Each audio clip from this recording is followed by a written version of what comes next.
Olá, tudo bem? Seja muito bem-vindo à última análise da Gazeta do Povo. Será que o Brasil se tornará a nova casa do ditador venezuelano Nicolás Maduro?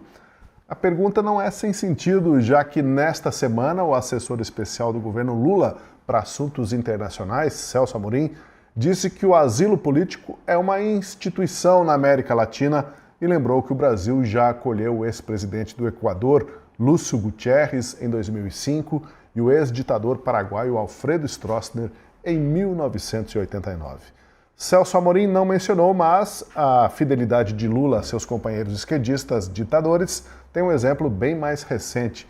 Em abril deste ano, Lula mandou um avião da FAB, você lembra, buscar no Peru a ex-primeira-dama do país, Nadine Heredia, condenada a 15 anos de prisão por lavagem de dinheiro, e ela hoje vive no Brasil.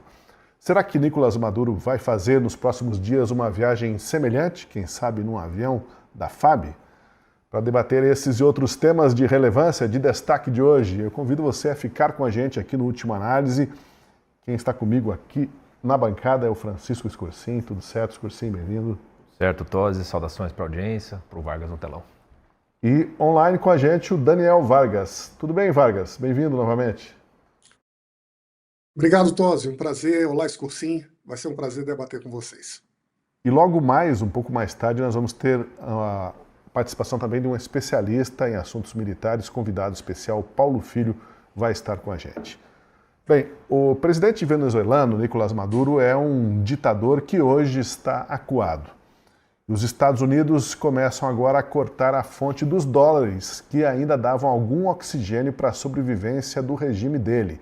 A apreensão de um petroleiro venezuelano por Mariners é a cara da nova fase do conflito e revela a tática americana de sufocar economicamente o regime autocrático para forçar a fuga ou a derrubada de Nicolás Maduro do poder. Analistas internacionais já não debatem se Maduro vai deixar o poder, mas como e quando vai ocorrer esse afastamento e em que circunstâncias. Numa demonstração de que Maduro não controla sequer as fronteiras do país, a líder da oposição e Prêmio Nobel da Paz, Maria Corina Machado, escapou da Venezuela depois de 11 meses e apareceu na Noruega. Em entrevista, Maria Corina confirmou que sim, os Estados Unidos atuaram para tirá-la em segurança da Venezuela. Acompanhe. Di la información que puedo dar, que conviene dar, ante una pregunta de si nosotros habíamos recibido apoyo del gobierno de los Estados Unidos para que yo pudiera llegar a Oslo, y la respuesta es sí. Well, we are not involved at all in the decisions or operations that regard to the national security of other countries. I mean, every country has its own right for legitimate defense, and when they feel that their national security is at stake, they act accordingly. Bem, a gente está aí com os últimos desenvolvimentos, os desdobramentos desse conflito, dessa pressão americana sobre o Nicolás Maduro. E eu volto ao que a gente abriu ali no programa, Scorsin. Você acha alguma viabilidade, vê alguma viabilidade de o Brasil virar casa, residência de Nicolás Maduro? O problema é que esse governo não é para sempre, o governo de esquerda estabelecido no Brasil, né? Mas como o Celso Amorim lembrou, lá em 1989, o Alfredo Stroessner, ditador paraguaio, que foi derrubado, veio, ficou morando no Brasil e morou até morrer uns bons mais de 10 anos aqui, sem ser incomodado. É uma tradição mesmo brasileira, né? Mas é aquela coisa. É uma tradição da época em que a nossa diplomacia prezava pela neutralidade, né? Quando nós éramos um país que não tomávamos lado em vários contextos, vários conflitos. Então, o Brasil era um país que era visto no qual não haveria maiores problemas. Acho que é uma possibilidade bastante razoável, bastante verossímil que nessas articulações, né, porque isso nós temos a comprovação factual, né, que Lula e Trump conversaram a respeito da Venezuela. Saiu a notícia hoje também, né, de uma ligação que teria acontecido de forma sigilosa entre Lula e Maduro na terça passada, se não me engano, que saiu no noticiário. Então é possível que alguma coisa esteja sendo costurada para essa, digamos, saída honrosa do Maduro do poder. E o Brasil, pela sua tradição, não haveria maiores problemas, digamos assim, em abrigar e dar asilo ao Nicolás Maduro. A questão é que o contexto político brasileiro é muito diferente da época do Alfredo Stroessner, né? No qual a articulação que existe entre governos de esquerda na América Latina os torna, vou usar uma palavra forte, mas os torna cúmplices uns dos outros, né? Dentro do contexto lá do chamado Foro de São Paulo, onde você tem N discursos de vários anos desses encontros de governos de esquerda e partidos de esquerda do continente, você vê que é algo muito azeitado, né? Entre uns e outros, né? A ponto do governo brasileiro, por exemplo, que poderia fazer uma pressão muito grande sobre Maduro, já que a última eleição não foi reconhecida, evita até fazer críticas, né? Então é muito difícil você dissociar uma coisa da outra. Então, que pode vir para o Brasil, pode. E que vai ficar muito feio, vai, né? Isso não vai pegar bem. E também tenho lá as minhas dúvidas se Nicolás Maduro, por ser uma figura muito mais conhecida do que o Alfredo Stroessner, na época ele sabia quem era o Alfredo Stroessner, né? Eu lembro que ele tinha um bigodão, acho que ele chegou a morar aqui no Paraná, inclusive, né? Morou em Guaratuba, por bons anos. Bons anos. E a mansão dele, viu? Era Tem uma grande. Reportagem recente, se não me engano foi na própria Gazeta do Povo, mostrando que a mansão ali permanece e os descendentes do Alfredo Stroessner continuam frequentando essa mansão. E Guaratuba fez, imagine só, fez até uma Praça Stroessner, tem uma pracinha no Paraguai ali em Guaratuba. É o Brasil sendo o Brasil, né? O Brasil sendo o Brasil.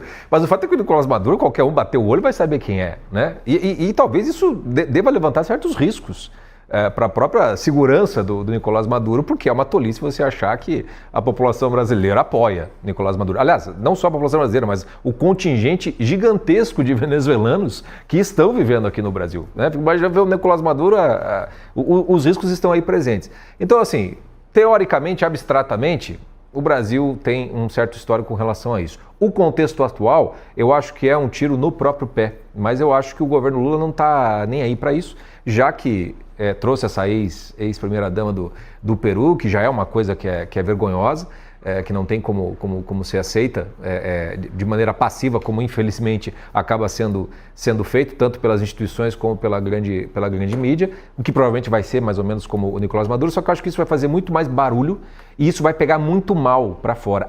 Até porque uma coisa é a ex-primeira-dama do Peru, naquelas convulsões políticas internas, e a outra é você ter um ditador efetivamente considerado assim, você tem a Corina ganhando o Nobel da Paz, você tem o mundo inteiro considerando a Venezuela uma ditadura. Isso muda muito a configuração. É mais ou menos, sei lá, não, pode vir o Kim Jong-un, pode vir para cá, nós somos um país de boa, né? Até somos, mas para isso, né? Então é muito complicado, mas eu acho que assim, o Lula não tá com os parceiros costuma-se, como a gente viu na votação da cassação do Glauber Rocha, quando é para ajudar os aliados, eles entram com todas as fichas, né? Quero ouvir o Vargas, mas deixa eu contextualizar um pouco mais isso. Eu disse na abertura do programa que o Brasil está entre os países cotados para ser a nova morada do Nicolás Maduro, e essa conclusão é facilmente alcançada a partir das declarações do assessor especial do presidente Lula para Relações Exteriores, o embaixador Celso Amorim. Ele que deu uma entrevista ao jornal britânico The Guardian nesta semana. De cara, o Amorim tocou a trombeta do apocalipse, dizendo que um ataque dos Estados Unidos à Venezuela poderia desencadear um conflito regional nos moldes do Vietnã. Mas vamos ao trecho da entrevista em que ele dá a entender que o Brasil poderá ser a nova casa de Nicolás Maduro. Isso a gente lê nas entrelinhas, ele não declarou textualmente, mas acompanhe o trecho da reportagem. Crescem as especulações sobre o possível destino de Maduro caso ele renuncie ao poder e entre no exílio. Possíveis refúgios, diz a matéria, incluem Cuba, Turquia, Catar e Rússia. Questionado se o Brasil poderia ser outra opção, Amorim disse que preferia não especular para não parecer estar incentivando a ideia. Agora, palavras do Amorim. No entanto, o asilo é uma instituição latino-americana para pessoas tanto de direita quanto de esquerda. E lembrou como o equatoriano Lúcio Gutierrez recebeu refúgio no Brasil após ser deposto da presidência em 2005. E aí, de novo, aspas, chegamos a enviar um avião para buscá-lo, disse o Amorim, que era ministro das Relações Exteriores na época. O ditador paraguaio, general Alfredo Stroessner, a gente já falou aqui, também foi exilado para o Brasil após ser deposto em 89 e morreu em Brasília, na capital, em 2006. Amorim disse que preferia não especular para não incentivar a ideia, mas logo em seguida, Vargas, ele escancarou que o Brasil, sim, tem tradição e estaria, faltou declarar, né? Estaria de portas abertas para o Maduro pelos exemplos que ele deu. E ele nem citou a Herédia, que é o exemplo mais recente ainda, Vargas. Quando você começou a ler ali, Tosi, eu já estava esperando a próxima frase. Olha, a gente adoraria tê-lo aqui, você pode vir, a gente manda um avião, tem um hotel, um ajudante para te buscar. Parecia mais um convite indireto do que propriamente uma recusa a tratar do assunto. E a gente conhece o Amorim e sabe qual é a sua postura nessa orientação diplomática do governo Lula perante o mundo. É um ex-chanceler que há muito tempo tem abraçado essa visão de um mundo partido, e que a grande missão dos países em desenvolvimento e o Brasil como centro desse processo na América Latina é criar um contrapeso à influência dos Estados Unidos. E em nome deste objetivo, o Brasil deveria criar laços de apoio, sobretudo com países da resistência, os países que abraçam a heterodoxia moral e que teria a Venezuela como um aliado. É claro que nesse contexto em que a gente vive, o isolamento da Venezuela, a resistência interna, o nível de contradições, a imoralidade, a virulência do regime venezuelano torna cada vez mais difícil, mesmo para um Amorim, ser explícito em sua manifestação de simpatia com o governo de Maduro, como nessa entrevista dá a entender. Mas eu acho que aqui, Tosi, tem um outro elemento que talvez esteja ali no radar dos nossos líderes, que talvez torne também um pouco mais complicado posicionar o Brasil como esse agente neutro que hospeda as dissidências no mundo, que concede uma espécie de asilo geopolítico para quem enfrentar um problema nacional, que é a posição dos Estados Unidos nessa relação com a Venezuela e com a América Latina. Nós sabemos que o governo Trump tem reassumido uma espécie de doutrina Monroe do século XXI. E há uma semana divulgou um documento muito influente para quem compreende, acompanha o papel das relações militares e geopolíticas no mundo, que foi a Estratégia Nacional de Defesa e de Relação Comercial com o Mundo dos Estados Unidos. Um documento que orienta o posicionamento estratégico do governo Trump no mundo. E o que esse documento indica, entre outras coisas, é, primeiro, nós temos um foco principal, que é neutralizar o crescimento e influência da China. Segundo, nós vamos agora estabelecer como prioridade afirmar a soberania e influência norte-americana no Ocidente. Terceiro, a Europa é um continente que, daqui a 2 décadas, nada mudando, corre o risco de desaparecer como uma civilização em crise, não apenas econômica, mas moral. E quarto, e esse é o ponto, nós vamos afirmar a nossa ascensão e influência sobre a América Latina. Para isso, estamos, inclusive, dispostos e iremos utilizar as forças militares. Uma mensagem extremamente forte, quase de quem diz: iremos usar as nossas forças armadas para depor regimes e para contrastar com orientações e ideologias das quais discordamos. Diante disso, o efeito, a consequência desse processo é que tentar adotar uma posição de neutralidade, uma posição simpática, vamos abrigar Maduro e a coisa voltará, de certo modo, a seguir um caminho diferente, talvez não seja tão simples assim. Eu não sei se os Estados Unidos esperam esta saída para Maduro como uma saída honrosa. Não me surpreenderia se que, para os Estados Unidos, a mensagem mais forte e que poderia acontecer nesse caso é de...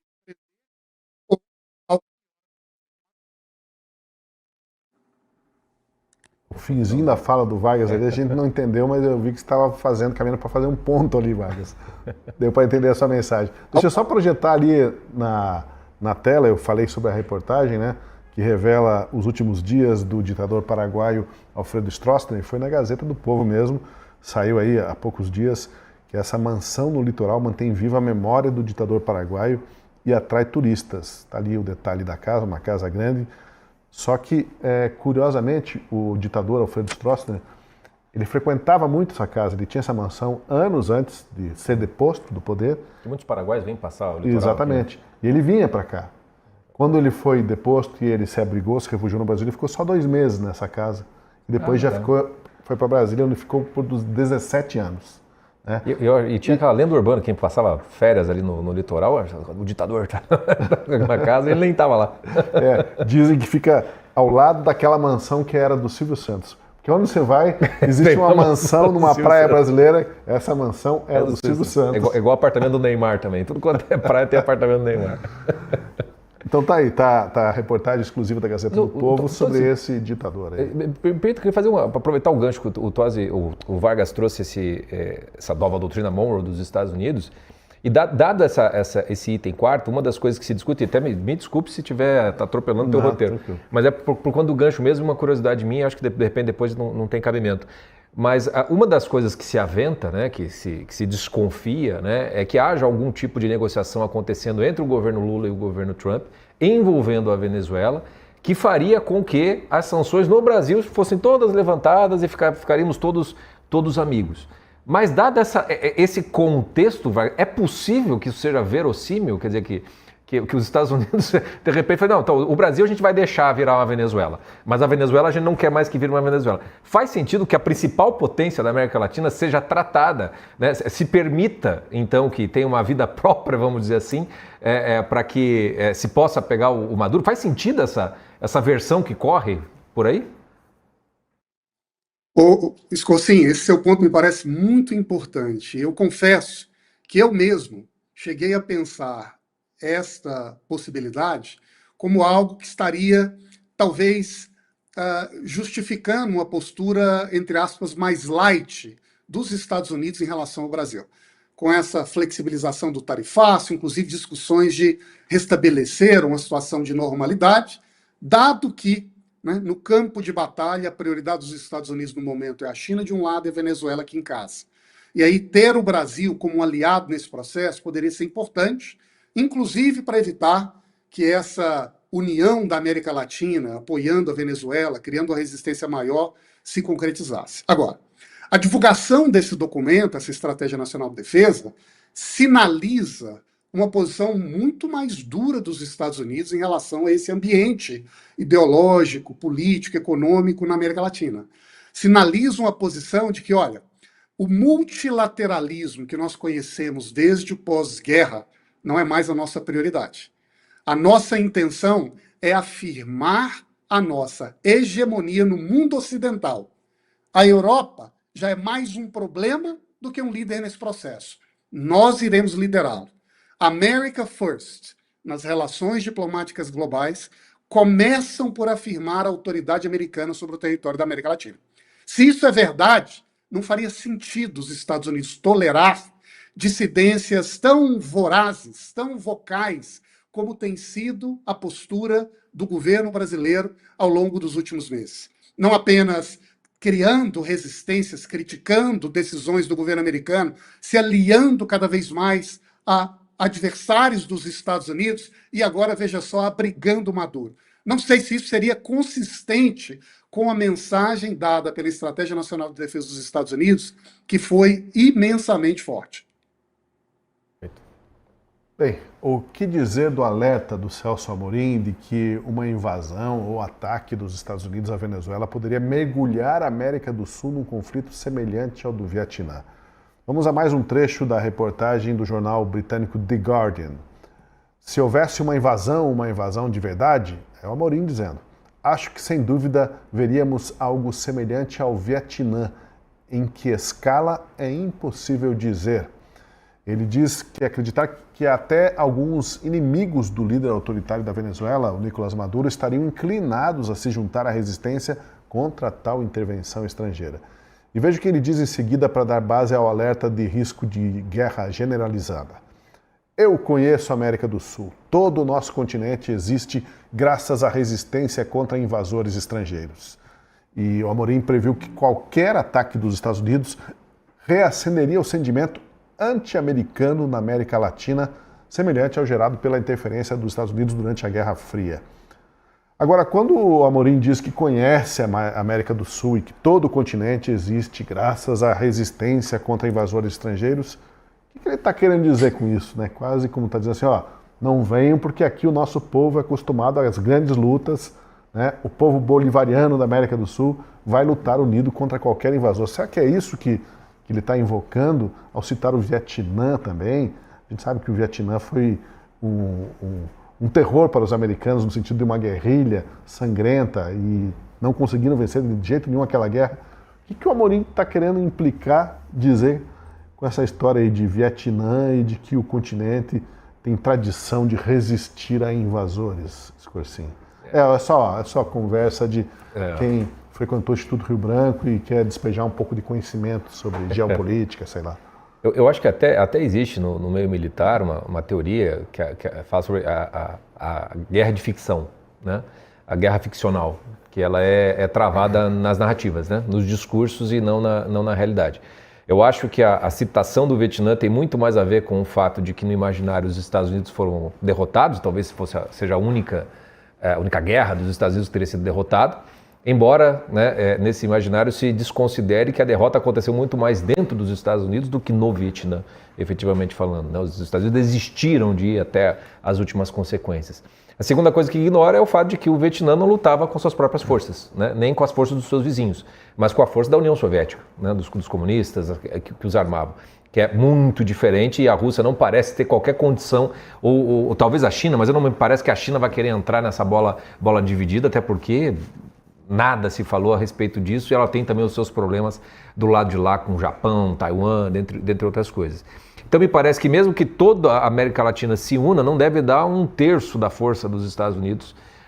Se todo mundo for para a Venezuela para ajudar, a gente conhece tanto o terreno da Venezuela como os norte-americanos, então a ideia de você fazer a guerrilha nas florestas e tudo mais para ser parecido com o Vietnã me parece muito inverossímil. Tão inverossímil que se isso fosse próximo da verdade, ele teria condição de dizer em que escala, né? Porque ele diz ali, eu não sei em que escala seria parecido com a Guerra do Vietnã, mas seria parecido com a Guerra do Vietnã. Eu acho que é tudo uma grande propaganda, é um garganteio, que o Brasil tem feito isso com uma certa constância durante o governo Lula. Como você mesmo disse aqui em vários programas, quando falava do Lula respondendo o Trump, é o velho galinho garnizé, né? Dizendo, não vem que nós vamos expulsar vocês daqui, né? Eu acho que hoje, a diferença do Vietnã para hoje, os Estados Unidos, em termos de poderio militar, da época do Vietnã para hoje, é um negócio tão descomunal que precisa-se de muito pouco, e com a tecnologia que se tem, precisa de muito pouco para se conseguir atingir os objetivos militares. E acho que, tirando a China, quase ninguém, talvez a Rússia em alguma medida, mas não na mesma proporção, dos Estados Unidos, então não me parece nem que seria algo, mesmo que a Colômbia vai, ou o Brasil resolve entrar nesse negócio. Acho mais fácil desestabilizar os governos internos da América Latina do que efetivamente uma união contra os norte-americanos. E esse negócio de sentimento anti-americano nunca desapareceu, sempre foi alimentado, continua sendo alimentado e não vai mudar se os Estados Unidos fizerem uma intervenção ou deixar de fazer. Já continua o nosso debate, nosso bate-papo. A gente vai rapidamente para um recado do nosso patrocinador. Para você que está acompanhando o YouTube da Gazeta do Povo, sabe aqueles dias em que a rotina simplesmente não para? Trabalho, casa, treino, estudos, e mesmo assim você quer continuar se cuidando? Por isso, existe a Malta, uma marca feita para acompanhar todo tipo de rotina, inclusive a sua. E quando a gente fala de cuidado de verdade, é sobre entender o que o corpo precisa. E aí vai uma pergunta importante: como está a sua vitamina B12? Muita gente nem imagina, mas quem consome pouca carne ou segue uma alimentação vegetariana pode ter níveis mais baixos de B12, o que impacta diretamente na energia, disposição e no funcionamento do organismo como um todo. Por isso, cada produto Malta é desenvolvido com atenção real às necessidades do dia a dia, para entregar suporte confiável e eficiente. O Malta B12 é um dos nossos queridinhos, um aliado e tanto para quem precisa manter energia e uma rotina ativa sem deixar a saúde de lado. O nosso produto tem alto teor de B12, que é essencial para o funcionamento do corpo, oferecendo um suporte completo para quem vive no ritmo acelerado. Auxilia na formação das células vermelhas do sangue, ajudando o corpo a transportar oxigênio de forma eficiente e contribui para o funcionamento do sistema imune. E importante para quem não pode se dar o luxo de parar. Participa do metabolismo energético, ajudando você a ter gás ao longo do dia. Ou seja, é aquele reforço diário que o seu corpo sente e agradece. E tem um motivo para esse nível de eficiência. A Malta faz parte do grupo Duon, que há 16 anos entrega seriedade, transparência e comprometimento. Uma marca que muita gente já conhece e confia. Então, se a sua rotina não desacelera, mas você quer continuar se cuidando com qualidade e praticidade, pode contar com a Malta. Aqui, a gente leva a saúde a sério. Juntos, a gente se cuida. Saiba onde encontrar nossos produtos em www.malta.com.br. Malta com 2 T's. Olha, mudando um pouco de assunto, a gente vai voltar ao tema principal, que é essa tensão entre Venezuela e Estados Unidos e a possibilidade, como aventou o chanceler, o embaixador Celso Amorim, de que o Nicolás Maduro talvez possa até ter como destino o Brasil, já que é uma tradição do Brasil acolher ditadores derrubados. Mas vamos para um outro assunto, que é o seguinte: política nacional. Não demorou 24 horas para que o líder do PT na Câmara, o Lindenberg Farias, praticasse o esporte favorito dele, que é recorrer ao STF. Ele correu para o Supremo com um pedido de mandado de segurança e o alvo agora é o presidente da Câmara, Hugo Mota. Lindenberg quer que o STF obrigue Mota a cumprir a decisão judicial de cassar os mandatos de Carla Zambelli e de Alexandre Ramagem. Foi uma absurda absolvição do Eduardo Bolsonaro pelo Conselho de Ética. Foi um absurdo o que aconteceu ontem, mas o erro foi do presidente da casa, Hugo Mota. E a gente está querendo, com esse mandado de segurança, que tem uma decisão do Supremo Tribunal Federal para que o presidente da casa cumpra uma decisão judicial. A decisão judicial que eu falo é sobre a condenação da Carla Zambelli e a condenação do deputado Ramagem. Na condenação da Carla Zambelli, tem uma decisão expressa, ela tem 2 condenações transitadas em julgado. Tem uma decisão expressa do ministro Alexandre Moraes, determinando que a mesa da Câmara afaste a deputada Carla Zambelli. A mesma coisa acontece no caso do deputado Ramagem. Como eu disse, não deu 24 horas para correr até o STF e não deu o quê? Algumas horas, né, para sair a decisão. Sim, temos a decisão aí, né? O break news, como se diz, né? Breaking news. Pelo repórter, o jornalista Hotel Cury da CNN, publicou agora que Moraes declara nula a decisão da Câmara sobre não cassar mandato de Zambelli. Ainda não tem maiores informações, apenas a notícia da decisão em que ele já anulou tudo que foi feito ontem pela Câmara nessa votação sobre o mandato. Palavras eu mandei, vocês não obedeceram. Quem tem a última palavra é o Supremo. Então, cumpra-se, cumpra-se, cumpra-se. Só que pode surgir aí o princípio de uma crise institucional. Eu queria saber do Vargas. Era tradição, era uma coisa dada como ponto pacífico que o STF tinha a última palavra, mas isso corria durante muitos anos em que aparentemente havia uma harmonia entre os poderes e uma atuação muito técnica do STF, né?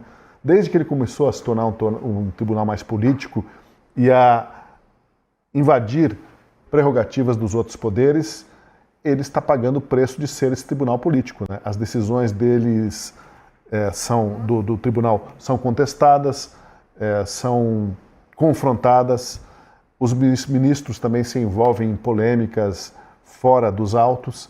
Então o que a gente está vendo agora com essa decisão do Moraes é um cumpra-se, obedeça-se, e a Câmara está dizendo assim, não é bem assim, nós não somos pau-mandado de ninguém, não somos subordinados a você, nós temos que deliberar sobre a cassação dos mandatos.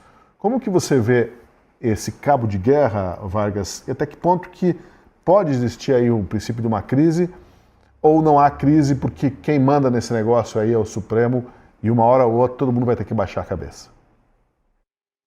Eu acho que nós já estamos bem fundos nessa crise, Tosi, é algo talvez um pouco diferente. Concordo com você que uma boa parte da explicação está associada a essa orientação cada vez mais política da posição do STF. Nós poderíamos imaginar, né, que em situações normais de temperatura e pressão em uma democracia, se tem uma decisão tomada pelo Supremo que condena um deputado, o natural, ou o próximo passo, seria esperar que esse deputado perdesse o mandato na Câmara dos Deputados após o processo conduzido segundo as regras do jogo lá.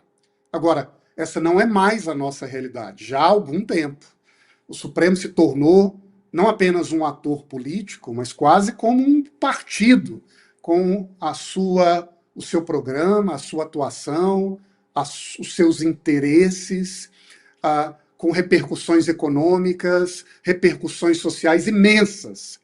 E no jogo do poder, quando isso acontece, puxado pelo Supremo, os outros partidos e as outras lideranças também vão modificar a sua forma de comportamento.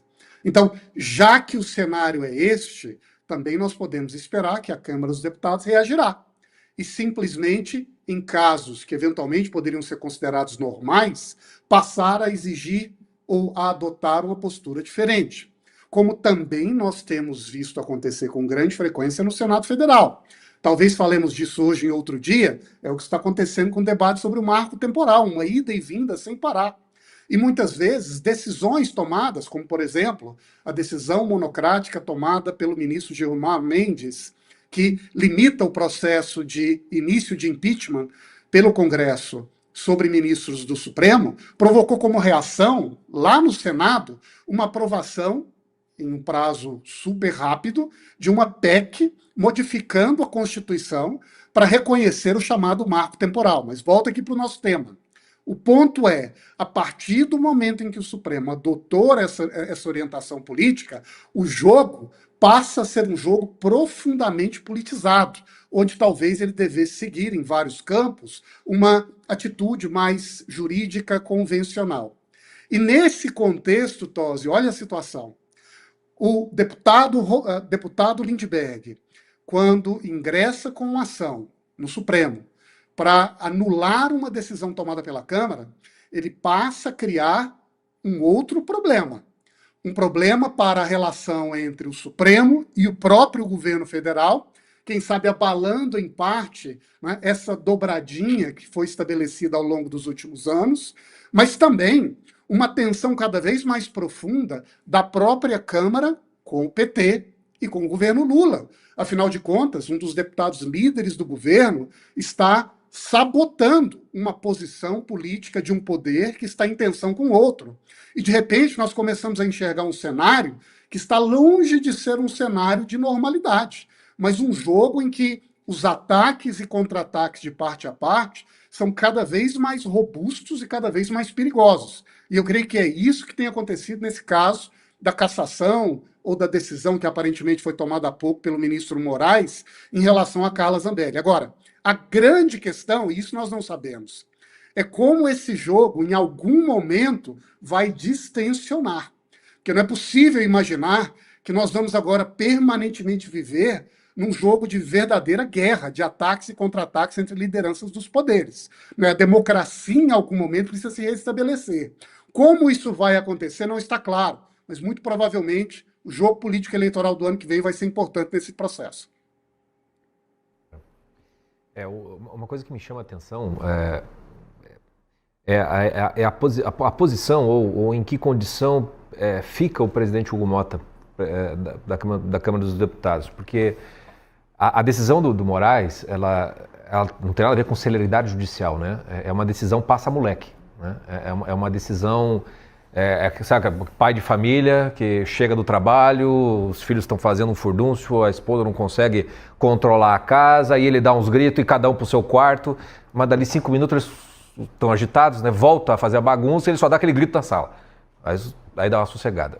Me parece que é o grito na sala do Alexandre de Moraes. Eu já mandei fazer esse negócio, como é que vocês não fizeram ainda? Mas o pai de família tem... O pai de família, a mãe da família tem a legitimidade, então, né? É isso que eu estou falando. O fato dele se comportar dessa maneira significa não somente o empoderamento do Supremo Tribunal Federal, significa a completa falta de a perda do pátrio poder do Legislativo sobre si mesmo.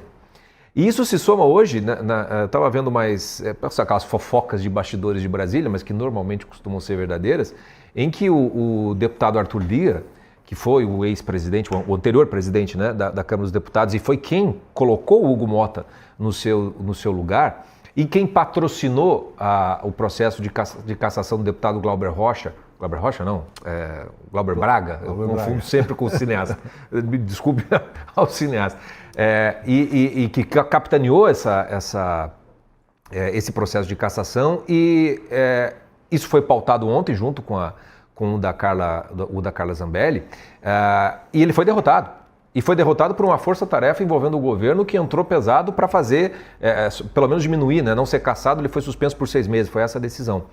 A humilhação do presidente da Câmara nesse caso em específico fez o deputado Lira, acho que chegar assim, larguei os bets, né? Larguei mão desse daí, porque se fala a boca pequena, fala assim, que ele é, o Lira teria dito, ele é uma decepção.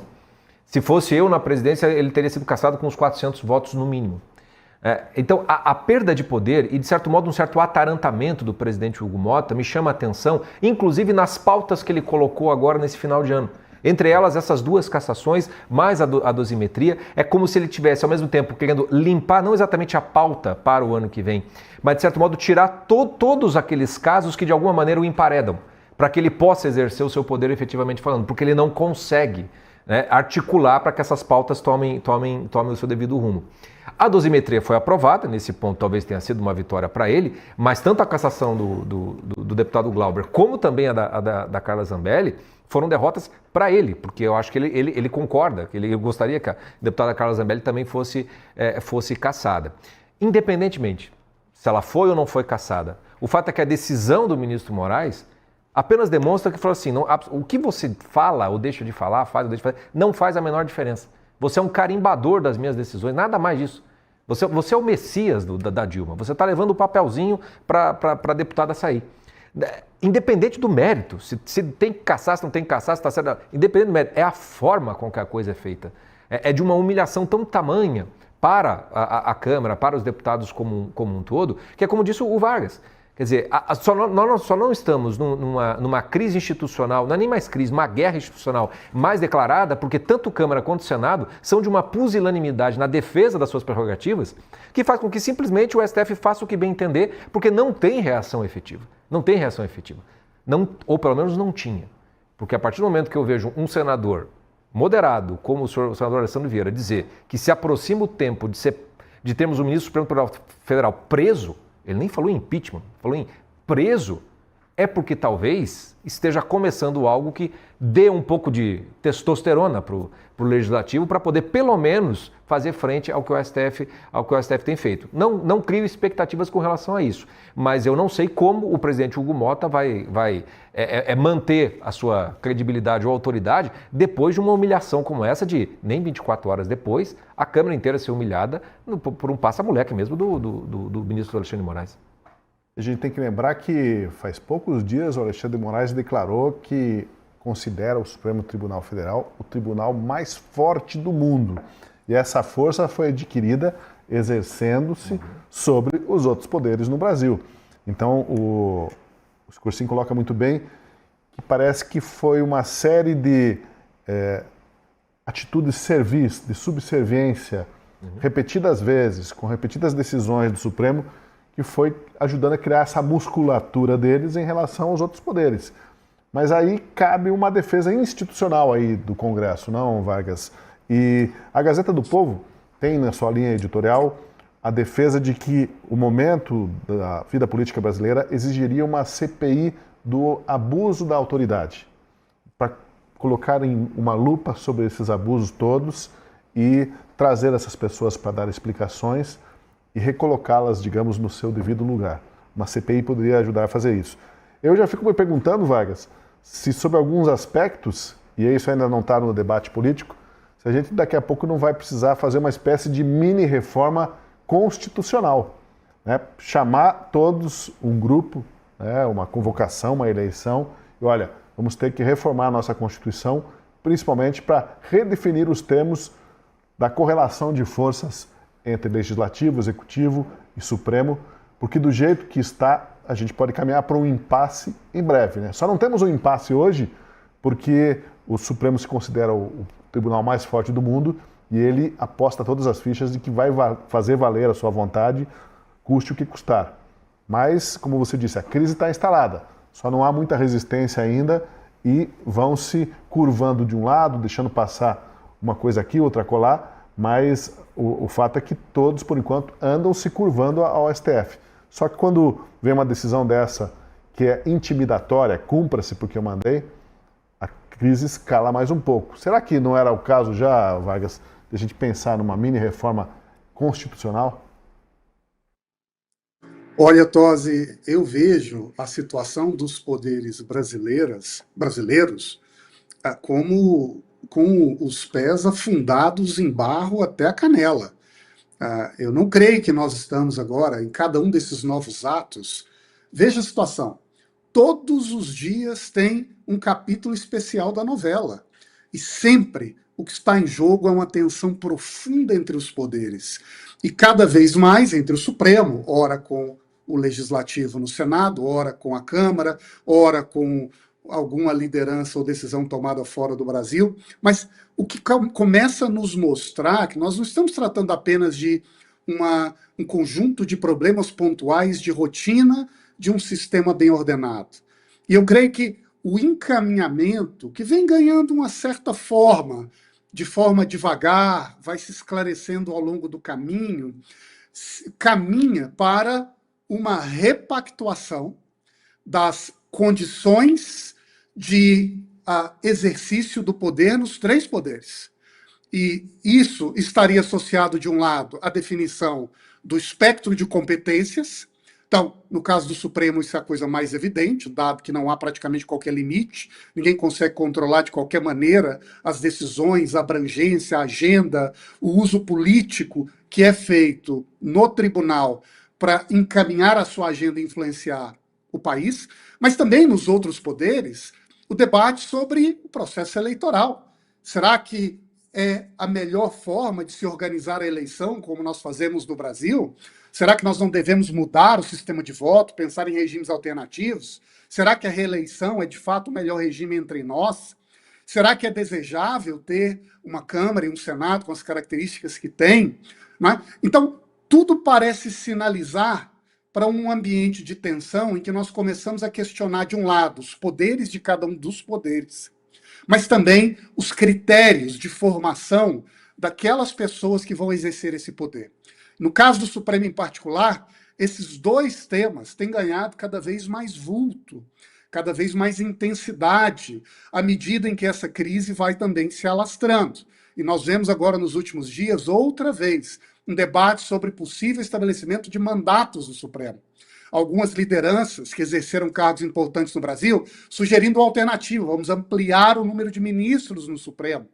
Outros dizendo que nós teríamos um processo de seleção, como, por exemplo, a senadora Ana Amélia, há muitos anos propôs, em que haveria uma espécie de comissão técnica representada por diversos poderes e diversos órgãos, que ofereceria uma lista tríplice dentro da qual o presidente escolheria uma liderança para o Supremo. E também uma discussão sobre como o Congresso pode revisitar, questionar decisões tomadas pelo Supremo, quem sabe, utilizando a maioria simples. O que tudo isso somado parece nos indicar, Tosi? Que a gente vê se formando no horizonte uma discussão sobre uma reforma constitucional que não trataria apenas um aspecto específico de um poder, mas, quem sabe, uma repactuação dos poderes no que nós hoje chamaríamos, se é que é possível dizer assim, democracia constitucional brasileira. Se for por aí, uma mini constituinte poderia, sim, ser um caminho de transição para reestabelecer essa ordem. Agora, o risco que também se corre precisa ser dito, do ponto de vista de quem acha que seria arriscado fazer isso. É que quando se abre essa porta para uma discussão sobre os limites do poder, nós também, naturalmente, estaríamos convidando uma abertura de discussão sobre a substância da Constituição brasileira. E aí não se trata apenas de uma mini constituinte, mas, quem sabe, uma constituinte como um todo. A gente já segue nosso debate rapidamente, 30 segundos para uma mensagem do patrocinador. Dicas para quem quer abrir mais sorrisos na vida. Entenda que pequenas mudanças fazem toda a diferença para uma vida mais saudável. Lembre-se que pedalando você gasta calorias em vez de gastar com transporte. Enquanto isso, a gente cuida de fazer vitaminas e suplementos eficientes de verdade. Procure pela tampinha verde-limão. Juntos a gente se cuida. Malta Nutrition. Olha, em reação a essa decisão do Moraes de mandar que se obrigue, cumpra-se imediatamente a cassação da Carla Zambelli, ainda que os deputados tenham deliberado de forma diferente. E olha lá que o advogado da Carla Zambelli já disse que ela vai renunciar ao mandato, né, porque não quer causar esse desgaste para casa e tal. Mesmo assim, ele falou, não há que se esperar nada, mas cumpra-se de imediato. Em reação a isso, o líder do PL na Câmara, o Sóstenes Cavalcante, fez uma declaração dura, né? Se bem que a gente já está acostumado com essas declarações duras, é retórica, não sei se vai dar em alguma coisa. Ele afirmou que o Moraes é, de fato, um psicopata, repetiu isso, que manda nos três poderes. Não que pensa que manda nos três poderes. E vem aí, será, né? Como que o Hugo Motta vai reagir? Porque agora fica naquela situação assim de que ele não colocou apenas o bode na sala, né? Ele colocou o zoológico inteiro na sala e agora criou um problemão. É complicado porque um dos sinais de que a crise institucional ela já não é mais crise, é algo muito pior do que isso, é justamente o fato de que já não há mais, na dimensão do diálogo, do debate, da retórica, né? Não tem para onde ir, né? Quer dizer, se começa a se tornar habitual e comum esse tipo de expressão, né? Quer dizer, é um ditador, é um psicopata, né? Disso vai-se para onde? Em termos de retórica, não tem mais para onde ir, né?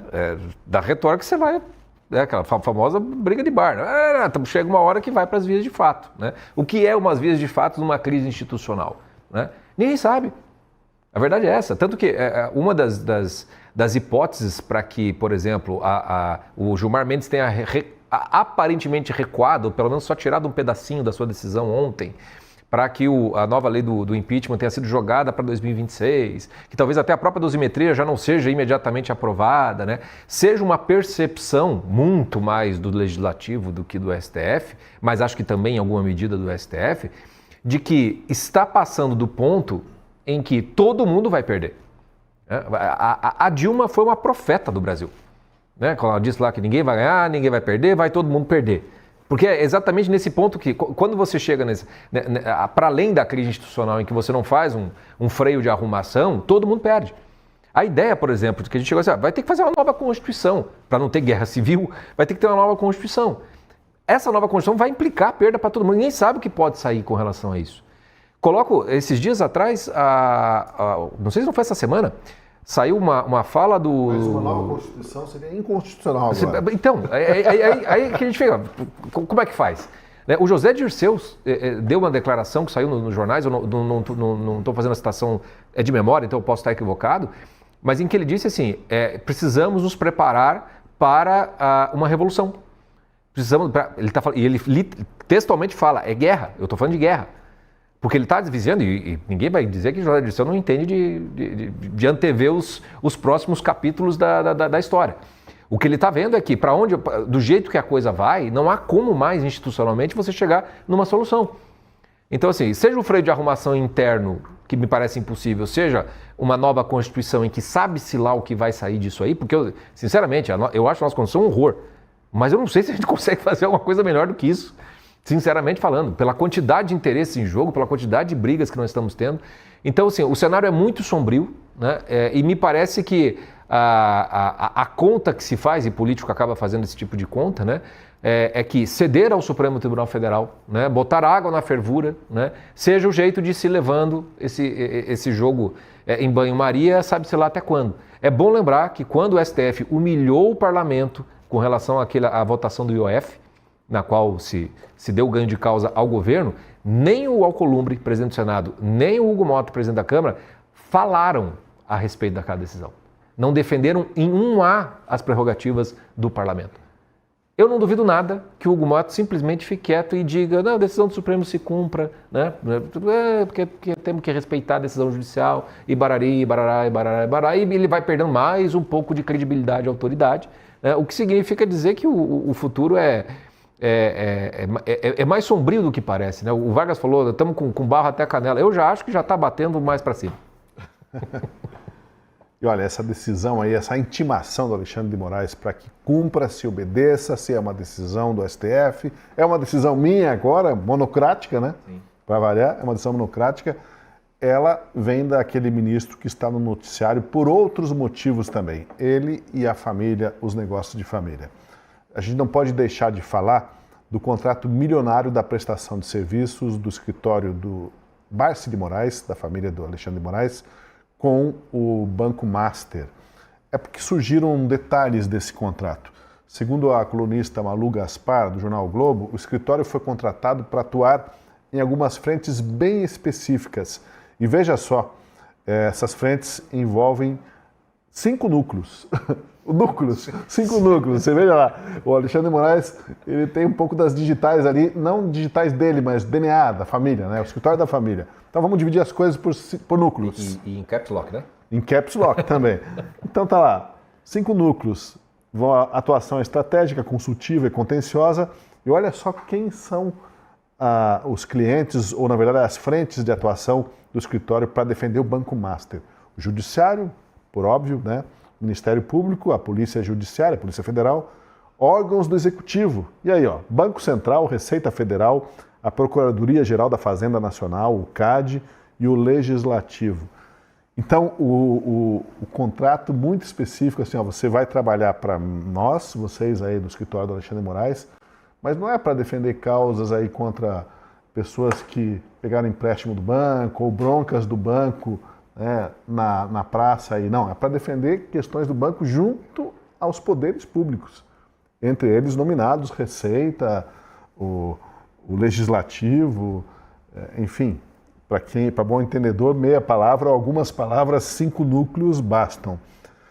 Tem mais uma tela ali, e aqui eu quis colocar esse trecho do documento, do contrato do escritório Barsi de Moraes com o Banco Master, porque veja o detalhe, né?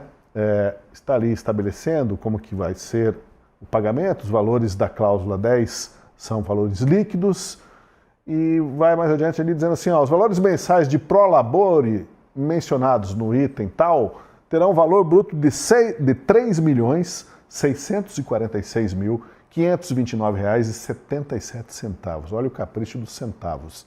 R$ 3.646.529,77, a serem depositados pela contratante até o 5º dia útil de cada mês. E é um detalhe importante, né? Porque as pessoas querem receber seus salários, seus pagamentos até o 5º dia útil, né? Eu lembro que tempos atrás, e é a dificuldade do empresário, muitas vezes brasileiro, de pagar em dia. Então, eu trabalhava num outro lugar, muitos anos atrás, em que o pessoal não tinha certeza, não tinha convicção se até o 5º dia útil ia sair o pagamento. Era uma agonia, às vezes atrasava. Então, a preocupação procede, né? Tem que pagar os 3.600.000 até o 5º dia útil. Porque senão já vai virar o mês e pagar um fiado no boteco da esquina, como é que eu vou fazer? Como é que fica, né? E, olha, o contrato é do início de 2024, então, feitas as contas, quando estourou aí a liquidação do Banco Master, há poucas semanas, se o contrato foi honrado até outubro deste ano, já teriam sido pagos, né? 79 milhões de reais. Não se sabe de nenhuma grande causa assim, mas o escritório estava de prontidão. E quando você está no plantão, você também tem que receber, né? E eu acho que o escritório também não foi incluso na Magnitsky, quer dizer, eu não sei como é que funciona, né? Quer dizer, um banco ter negócios com... Porque é negócios, né? Porque o escopo ali do contrato é estratégia, é praticamente quase que o escritório se torna sócio, porque é atuação em todas as frentes e inclusive com estratégia. Né? É bastante amplo esse escopo, faz muito tempo que eu não vejo um contrato de honorários, mas eu me lembro que, mesmo para você fazer qualquer açãozinha, você especificava muito bem qual era o serviço que você estava prestando. Do jeito que está ali, até para levar encomenda no correio, parece que está incluso no contrato. O Vargas vai fazer uma análise melhor do que eu, mas é estranho que um contrato nesse valor seja feito, conste de uma maneira tão aberta, tão genérica, de uma tal maneira que pode ser que tudo caiba no contrato e, ao mesmo tempo, nada seja exatamente da competência do escritório de atuação. É muito estranho. Vargas, colocamos aí os 5 núcleos, né, de atuação do escritório Barsi de Moraes, mediante esse contrato com o Banco Master que deu no que deu, e não podemos ser levianos para dizer que existe aqui, né, algo que seja prática comprovada de corrupção, mas o que existe, pelo menos muito aparente aí, é a contratação de alguém por sua suposta influência e proximidade do poder, né? Porque um contrato desse não se faz assim com qualquer escritório de advocacia. Mas tem outros na praça, concorrentes, que são escritórios das esposas e dos parentes dos outros ministros do Supremo. Achei que você ia falar escritórios abalizados. Não, eu quero dizer o seguinte, que foi um problema a revelação desses valores, um problema sério, porque se os outros escritórios ligados aos outros ministros, familiares, estão recebendo cifras muito abaixo disso, a régua aumenta agora. Fala assim, opa, como é que o Alexandre de Moraes está recebendo? Mas daí também os outros ministros podem falar, não, mas é o Alexandre, né, gente? Então, o Alexandre, tudo bem, é diferente. Nós precisamos saber cada um colocar aí um preço razoável para os seus serviços, Vargas.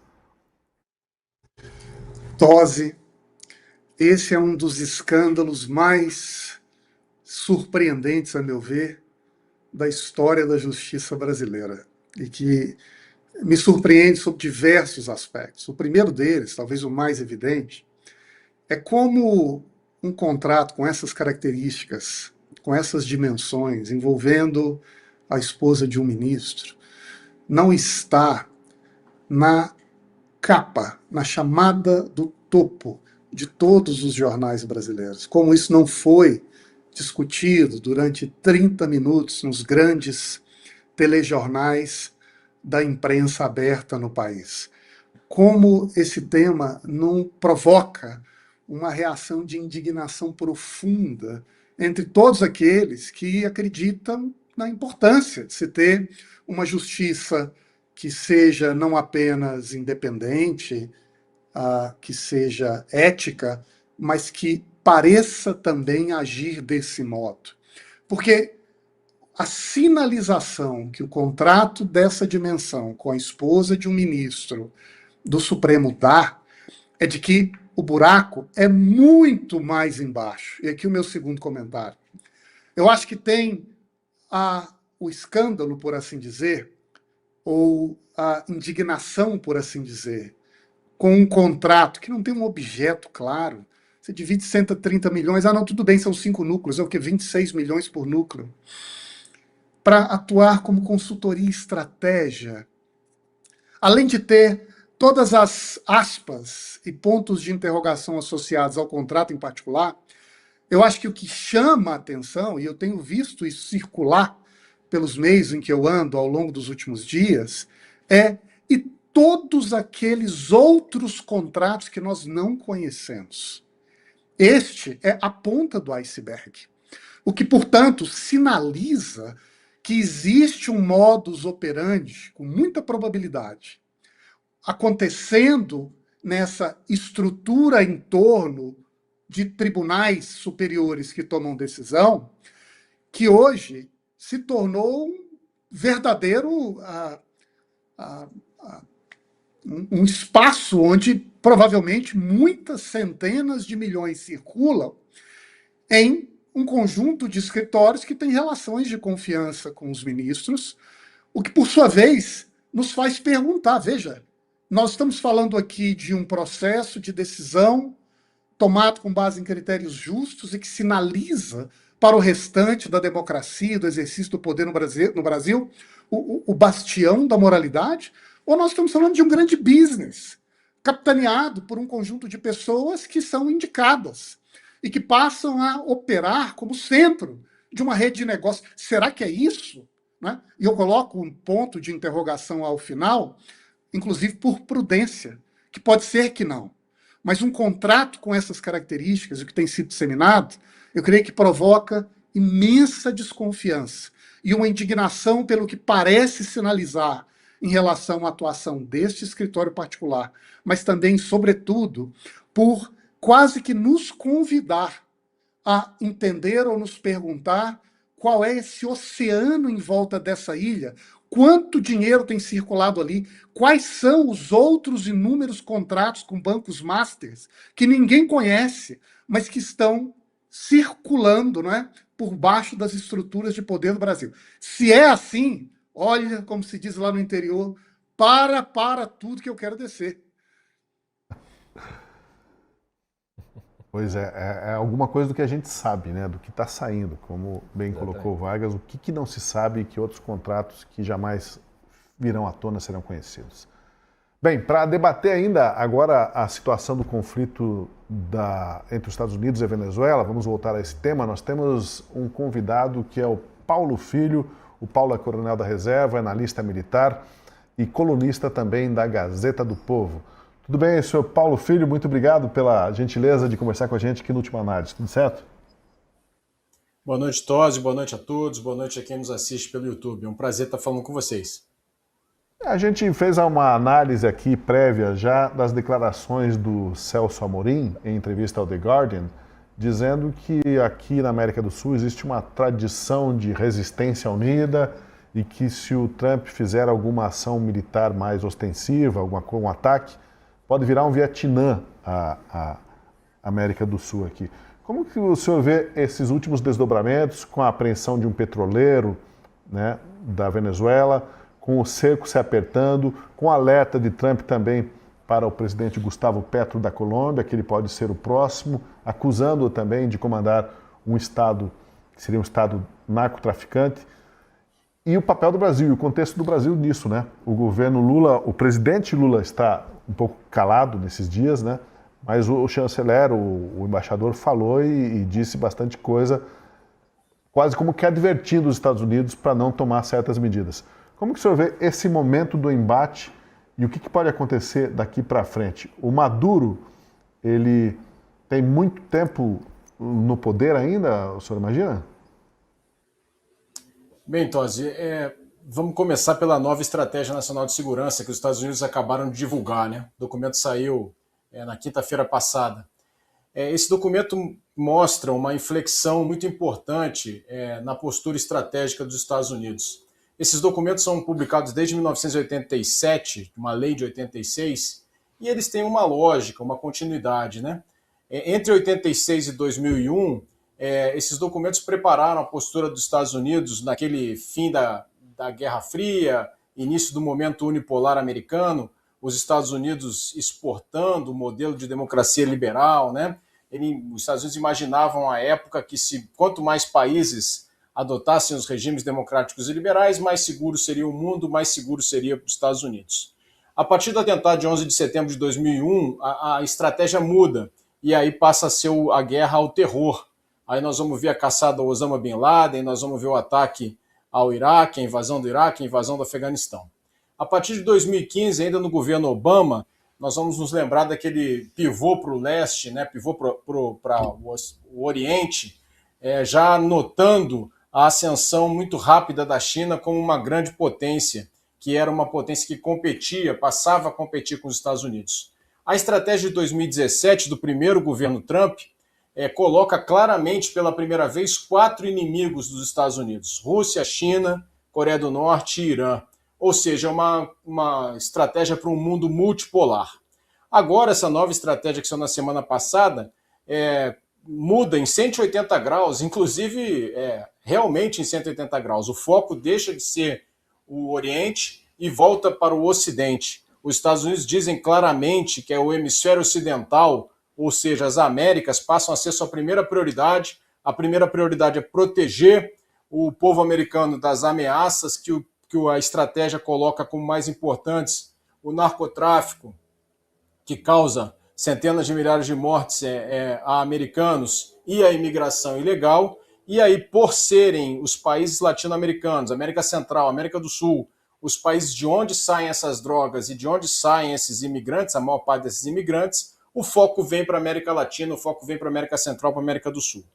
Muito bem, nesse contexto, nós vimos essa imensa quantidade de poder militar que, de uma forma inédita, isso nunca aconteceu na história, está lá na costa da Venezuela. Então nós temos o Gerald Ford, que é o porta-aviões mais moderno, mais importante do mundo, é o maior navio de guerra do mundo, acompanhado de seus navios escolta, acompanhado de uma outra força-tarefa, Força-Tarefa Iwo Jima, desembarque anfíbio, ou seja, um poder militar muito importante na costa da Venezuela. Aí, me aproximando para responder a sua pergunta, eu não acredito que os Estados Unidos vão tomar a atitude de invadir a Venezuela. Por quê?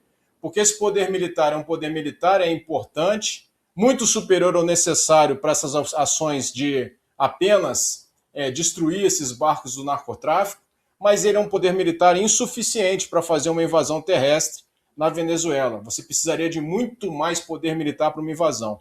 Então, eu não acredito que vai haver uma invasão. Agora nós vemos essa apreensão desse petroleiro. Essa apreensão desse petroleiro, para mim, é um primeiro movimento de um bloqueio naval, que sim, pode acontecer.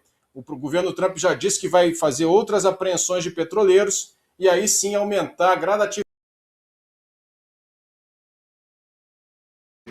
Perdeu o contato ali. A gente perdeu o contato da internet, ouço vocês. Mas agora retomou. O senhor nos ouve? Eu ouço perfeitamente. Tranquilo. Eu já voltei para a tela principal, eu acho que está na hora de eu parar de falar, mas eu posso continuar respondendo aí sobre a fala do nosso assessor aí do presidente. Daqui a pouco a gente vai até jogar mais uns trechos da fala dele que são bem provocativos, para dizer o mínimo. Mas Corsim, Francisco Corsim está com a gente aqui, quer também colocar uma questão para o senhor Paulo Filho. Boa noite, Paulo. Fazer uma pergunta, eu fiz a mesma pergunta por Vargas mais cedo, e talvez a minha principal curiosidade nisso tudo, é que diante dessa nova doutrina, vamos dizer assim, militar para a América Latina, a forma como os Estados Unidos vão tratar o Brasil nesse contexto, né? Então a gente tem as negociações que estariam acontecendo entre o Lula e o Trump, uma certa suspeita ou desconfiança de que o que acontece na Venezuela faça parte dessas negociações, né?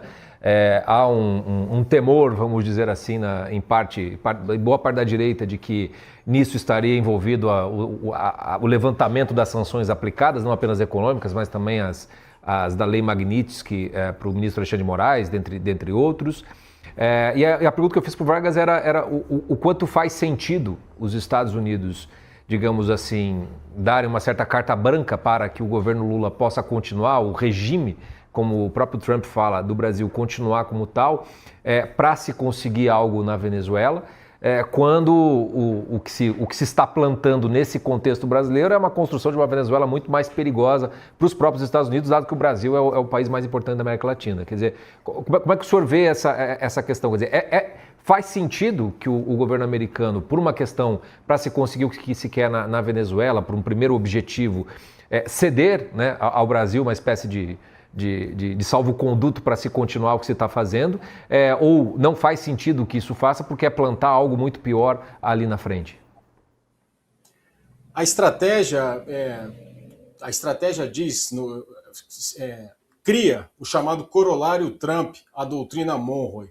Então, a doutrina Monroe de 1823 era América para os americanos, né? Então, era retirar os europeus, né, os antigos colonizadores, proteger as repúblicas recém-independentes dos antigos colonizadores.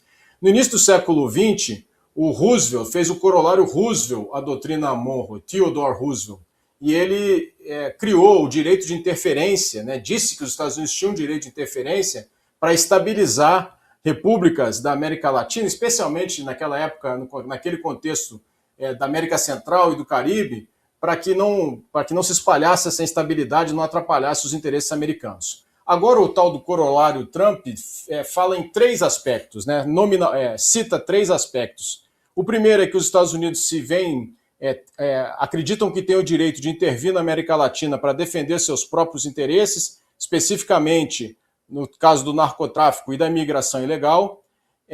Diz que os Estados Unidos pretendem trazer para o hemisfério ocidental, né, as cadeias de suprimento e as indústrias muito importantes para o desenvolvimento americano, então o chamado nearshore, né, trazer as indústrias relevantes que estão na Ásia para dentro dos Estados Unidos ou para o México ou para outro país aqui latino-americano, nearshore, para que sejam mais próximos dos Estados Unidos, e que vai manter afastada a interferência, né, a influência de terceiras potências externas aqui no hemisfério. Isso especificamente para a China. Isso sim nos preocupa, na minha opinião, porque nós temos aí na China o nosso maior parceiro comercial. O Paraná, por exemplo, o maior parceiro comercial do Paraná é a China. A China é muito importante para o agronegócio de todo o Brasil. Então, essa pressão norte-americana, essa interferência norte-americana nesse tipo de renegociação, sim, me preocupa. Não sei se respondi especificamente a sua pergunta, mas essa é a minha ideia. Entendi. O Daniel Vargas, que está com a gente também, senhor Paulo Filho, também quer interagir. E vamos lá, Vargas, qual que é a sua questão aí para a gente explorar um pouco mais? Participar aqui do diálogo com o senhor. Um dos aspectos da Estratégia Nacional de Defesa Americana que me chamou a atenção foi um trecho em que eles se referem ao horizonte que os Estados Unidos espera construir com essa estratégia. E lá eles chegam a dar números, que ao longo dos próximos 10 anos, ou talvez um pouco mais, os Estados Unidos esperam que o seu PIB, que hoje é disparado o maior do mundo, 30 trilhões de dólares ao ano, chegue a 40 trilhões de dólares ao ano. E, aparentemente, a gente pode olhar e dizer, veja, mas isso é só um discurso, é um programa, mas não é nada irreal. Porque se os Estados Unidos continuar a um crescimento, a uma taxa de 2,5%, ao longo dos próximos 10, 15 anos, chegará lá com tranquilidade. E ao longo dos últimos anos é isso que tem acontecido. Mas o ponto é, se os Estados Unidos, que hoje já têm essa hegemonia econômica no mundo, PIB de 30 trilhões de dólares, a China, em segundo lugar, 19, o Brasil, 2,1. Se o Brasil continuar crescendo a uma taxa de 2,5% para manter a proporção dos Estados Unidos, significa que daqui a 10 anos, um pouco mais, teremos aqui nas Américas um país com PIB de 40 trilhões de dólares e o Brasil com um PIB de 2,9 trilhões de dólares.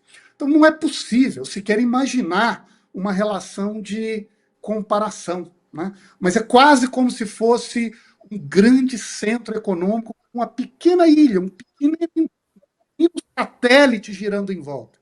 E a partir daí, essa hegemonia americana sobre a região se torna, eu diria que quase que inevitável, se ela já não é uma realidade atual. Mas, bom, se esta é a realidade, ou se essa é a perspectiva oferecida nos Estados Unidos, não haveria aqui na América Latina a gente acabar vivendo em um ambiente de profunda dependência dos Estados Unidos, o que eventualmente pode suscitar aquelas velhas reações, velhas indignações, desconfianças, um certo receio, perdermos a nossa soberania.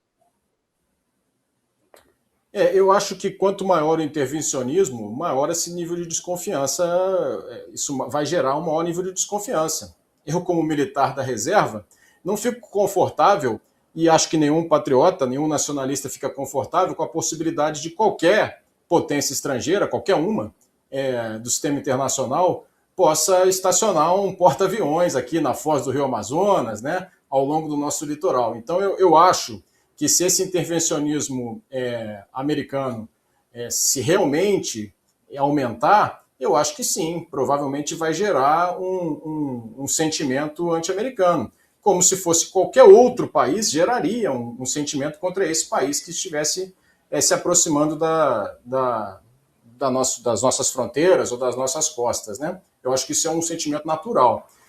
Agora, respondendo aquela primeira pergunta que eu não consegui responder, né?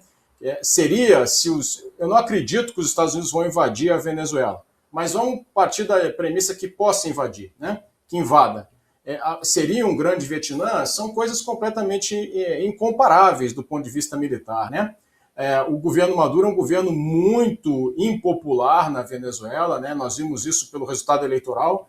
É pouco provável, pouquíssimo provável, que uma guerra de resistência, que é uma guerra mantida especialmente pela população, né? Que foi o caso do Vietnã, foi outros exemplos históricos, acontecesse em território venezuelano. Eu acho que não há nenhum indício de que isso aconteceria. Agora, que pode haver, sim, resistências por parte do regime, resistências localizadas, isso sim pode acontecer, mas não uma guerra de resistência comparável à guerra do Vietnã. Acho que isso não é possível.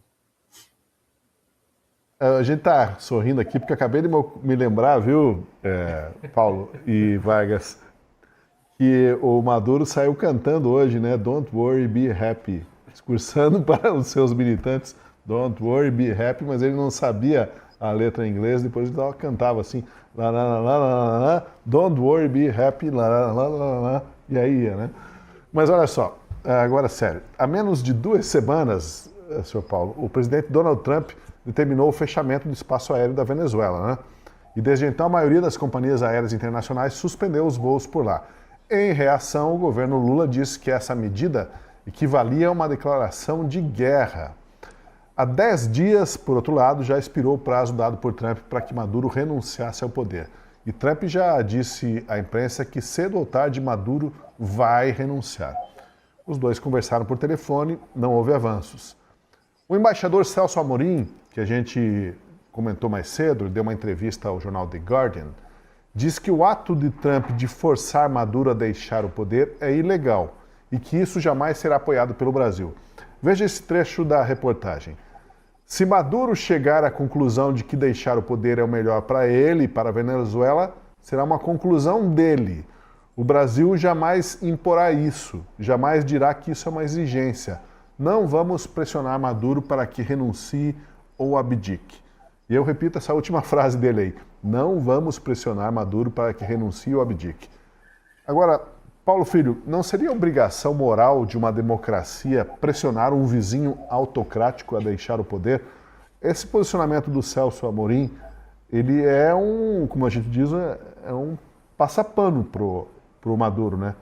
O Brasil diziam que se distanciou um pouco do Maduro, mas há muita lealdade na alta cúpula do governo brasileiro com o governo do Maduro, a julgar pelas declarações aí do Celso Amorim. E isso pode ter um preço, né? Porque não é qualquer um que está falando. Ainda que a gente esteja acostumado a ouvir bravatas e discursos anti-americanos do próprio governo Lula. Dá a impressão que o governo Trump, o presidente Trump, não dá muita atenção a isso agora, porque está com foco na Venezuela e na Colômbia. Mas esse tipo de discurso pouco diplomático e esse tipo de provocação pode ter seu preço também, né? As relações internacionais, né, tem uma corrente que se alinha a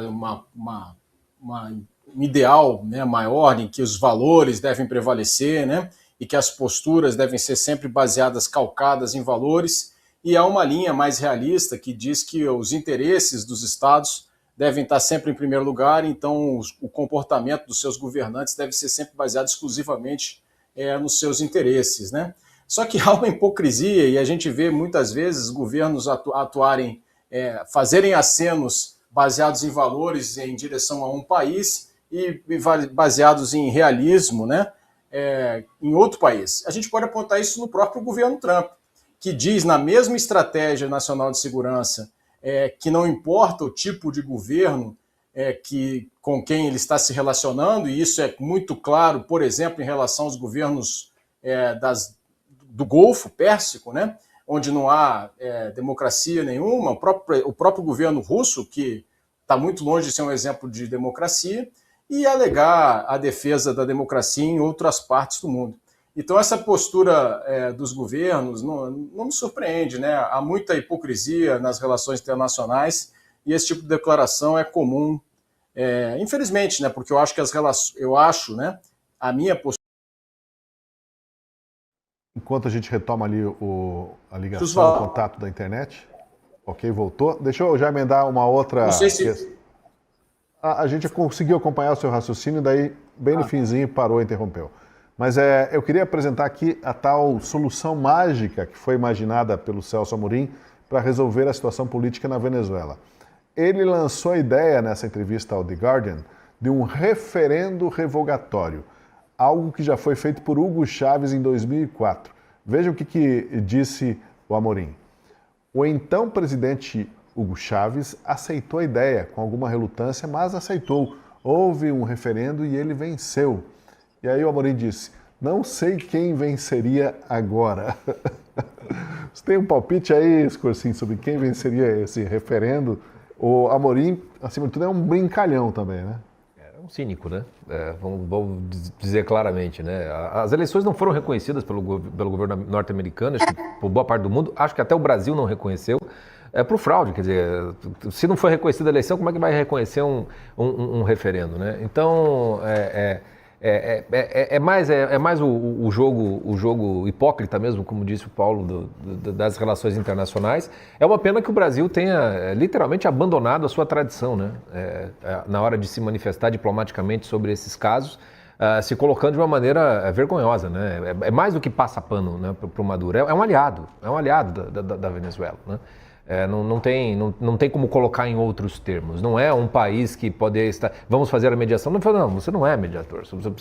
Nesse contexto, você é cúmplice, não outra coisa.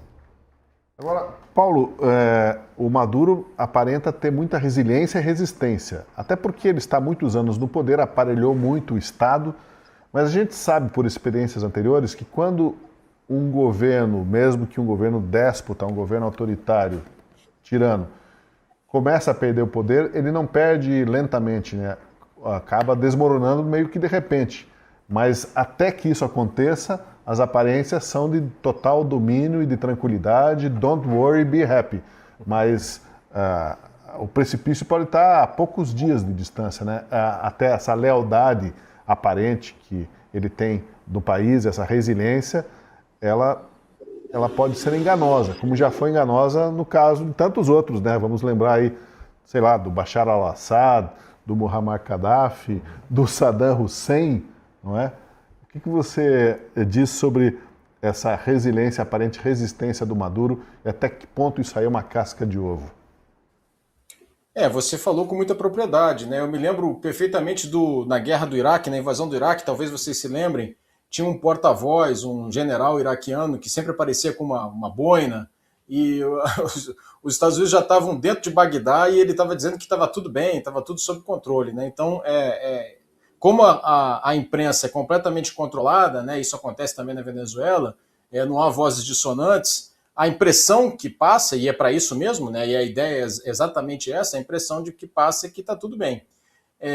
Realmente o governo, o regime Maduro, né, controla por intermédio da corrupção, né, completamente o Estado, né, todos os tentáculos do Estado e todos essas pessoas, né, a corrupção muito espalhada pelas Forças Armadas da Venezuela, todas essas pessoas têm muito a perder. Então cria-se esse sistema de lealdades. Mas certamente há alguma possibilidade de haver uma dissonância, de haver algum grupo dentro das próprias Forças Armadas que aceitariam sim participar de um motim, né, para derrubar o governo. E eu tenho a impressão que é nisso que os Estados Unidos estão apostando, né? Aumentar bastante a pressão externa. Essa ação hoje, para mim, né, do petroleiro, foi muito típica de que esse indicadora, né, de que esse cerco vai se apertar cada vez mais, contando que isso estimule uma dissidência interna e que leve à queda do regime. E essa ação dessa dissidência, aí sim, poderia ser apoiada por ataques pontuais, ataques de mísseis, pequenas ações, né, de grupos de ações de forças especiais, de comandos, para eliminar determinadas autoridades, né, capturar determinados líderes. Isso sim pode acontecer. Deixa eu acrescentar mais um ponto na nossa conversa. Em entrevista na Casa Branca, o presidente Donald Trump reafirmou que tem mais gente na mira além do ditador Nicolás Maduro. O próximo, ele disse, pode ser o presidente Gustavo Petro da Colômbia. Vamos ouvir o que disse o Trump. And you talked to the president of Mexico, you already talked to Nicolás Maduro. Have you considered talking to the president of Colombia, whom you call a drug dealer?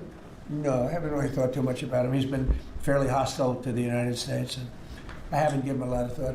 He's going to have himself some big problems if he doesn't wise up. Colombia is producing a lot of drugs. They have cocaine factories that they make cocaine, as you know, and they sell it right into the United States. So he better wise up, or he'll be next. He'll be next too. And I hope he's listening. He's going to be next. Yes, Mr. President. Because we don't like people when they kill people, and they sell drugs. They kill them in the United States, and Colombia is a major manufacture of drugs, meaning cocaine in particular, as you know.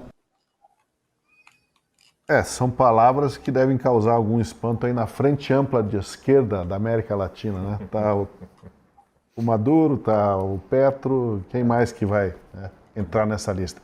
Mas assim, como que a Colômbia se insere nesse jogo, Paulo? E também até que ponto que o problema da Colômbia, na Colômbia, é tão grande para os Estados Unidos como é também o problema das drogas e do transporte via Venezuela. E depois, claro, a gente pode até raciocinar, tem também o que sai pelo Brasil, né? Mas é claro que ali eu acho que o volume ainda é muito maior do que o que a gente tem aqui de produto para exportação desse tipo de produto ilegal e clandestino. A maior parte das drogas que chegam aos Estados Unidos, né, especialmente da cocaína, vem da Colômbia, né? Então, dentro da Estratégia Nacional de Segurança dos Estados Unidos, né, dentro dessa ideia, está muito coerente essa fala do presidente Trump, porque está inclusive mais coerente do que a ameaça à Venezuela, que a maior parte das drogas que passam pela Venezuela não se destinam aos Estados Unidos, se destinam à Europa.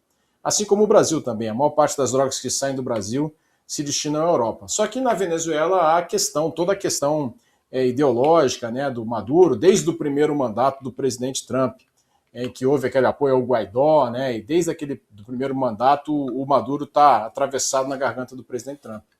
Mas o presidente Petro da Colômbia realmente tem feito declarações bastante assintosas contra os Estados Unidos, né? Chegou a um ponto muito ruim, na minha opinião, de fazer um discurso em praça pública lá em Nova York, quando ele foi à reunião da Colômbia, né? Então, é uma coisa que evidentemente não se faz, né? Um líder estrangeiro falando politicamente contra o país que está hospedando ele, no caso dos Estados Unidos. Então, não descarto não uma operação americana contra a Colômbia, pode acontecer sim. Bom, quero agradecer muito a gentileza, senhor Paulo Roberto da Silva Gomes Filho, coronel da reserva, analista militar, colunista da Gazeta do Povo, né? Eu convido aqui a quem está assistindo a assinar a Gazeta do Povo e ter acesso exclusivo às colunas do Paulo Silva, que faz toda essa análise da geopolítica e das disputas e guerras e ameaças de guerras militares que a gente tem hoje. Muito obrigado, senhor Paulo, pela participação com a gente, e eu aproveito também para agradecer ao Daniel Vargas e ao Francisco Scorsin. Foi um prazer tê-los conosco. Obrigado, senhor Paulo. Até a próxima. E agradeço especialmente a você que esteve com a gente no Última Análise e considere ser assinante para ter acesso, como eu disse, às colunas do Paulo Filho, exclusivas na Gazeta do Povo, e a muito mais conteúdo de qualidade, conteúdo de um jornalismo imparcial, independente e combativo em defesa dos valores da nossa liberdade. Assine, porque a promoção é de R$1 por mês durante 6 meses, é imperdível. E muito obrigado, e nós nos encontramos no próximo Última Análise.